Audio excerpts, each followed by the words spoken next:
Les amis, bonjour à tous, très heureux de vous retrouver pour les débuts du Real Madrid en Liga. Ça y est, c'est parti pour ce grand marathon qu'est la Liga. Alors cette semaine, on a déjà eu un match du Real avec cette belle victoire, ce premier trophée sur possiblement 7 cette saison, les premiers pas d'Mbappé, le premier but d'Mbappé, une semaine qui a aussi marqué de son empreinte pas mal de records puisque Modric est devenu le joueur le plus titré de l'histoire du club, tandis qu'Ancelotti a égalé Munoz avec 14 trophées. Donc la saison commence de la meilleure des manières possibles. Et aujourd'hui, on va faire l'avant-match entre le Real et Majorque. On va regarder les enjeux, on va regarder les dernières infos côté Real Madrid, la composition probable du côté des merengues et on terminera par mes pronostics grâce à mon partenaire Unibet qui vous offre 10 € sans dépôt. Vous téléchargez l'application, vous rentrez le code chronique10 et vous aurez 100 € de bonus plus 10 € offerts sans dépôt avec le lien en description. Je vous partagerai mes pronostics et les mentions légales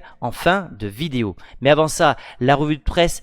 Rien de particulier si ce n'est que Rodrigo est mis en une et ça j'aime beaucoup parce que dans un monde où tu as Vinicius, Mbappé, Bellingham, de mettre Rodrigo, je pense que ce n'est pas anodin de la part de la presse madrilène, histoire de ne pas isoler ce joueur qui a été tenté par l'approche de Manchester City et en tout cas on le verra après, mais il a été l'un des joueurs préférés de Carlo Ancelotti lors de cette Supercoupe d'Europe contre l'Atalanta.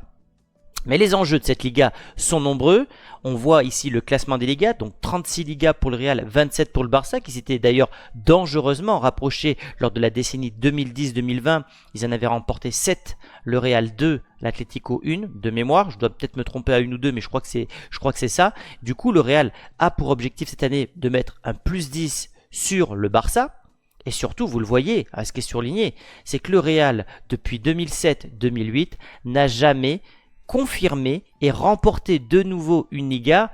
Ça veut dire qu'on est sur 15-16 ans où le Real n'a jamais remporté 2 titres consécutifs, ce qui reste, et je vous le dis, un des derniers objectifs de Florentino Pérez en tant que président, puisque Florentino Pérez en tant que président n'a jamais remporté 2 Ligas consécutives. Il a remporté 3 Champions League d'affilée, mais jamais 2 Ligas consécutives, donc ça reste un enjeu majeur pour les hommes de Carlo Ancelotti. D'autant plus que cette année, je pense que la Liga sera passionnante, on le voit à travers cette image, Yamal, Mbappé, Alvarez, on va dire 3 recrues phares, puisque, Yamal était déjà au Barça, mais il va confirmer en étant un peu plus vieux, une année d'expérience et surtout un Euro ultra réussi derrière lui, Julian Alvarez et Mbappé.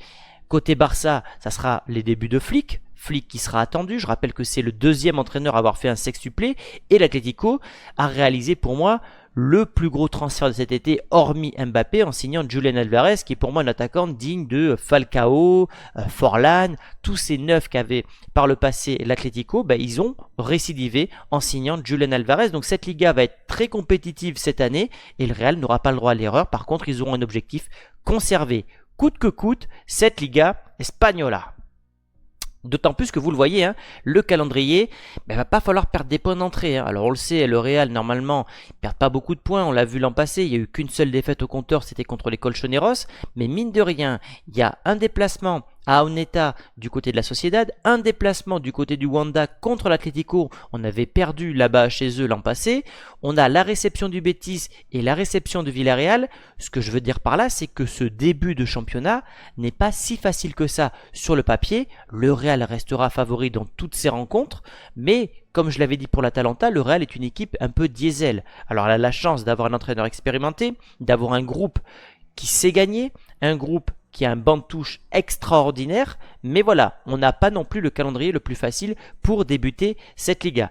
Une chose est sûre, c'est que le sourire est sur toutes les lèvres, et notamment sur l'un en particulier, c'est Mbappé qui revit depuis son départ du Paris Saint-Germain. Il arrive dans le club de ses rêves, il a marqué pour son premier match. Il a remporté son premier trophée européen en une seule rencontre avec le Real Madrid, ce qui n'était pas le cas avec le Paris Saint-Germain en plus de 300 rencontres.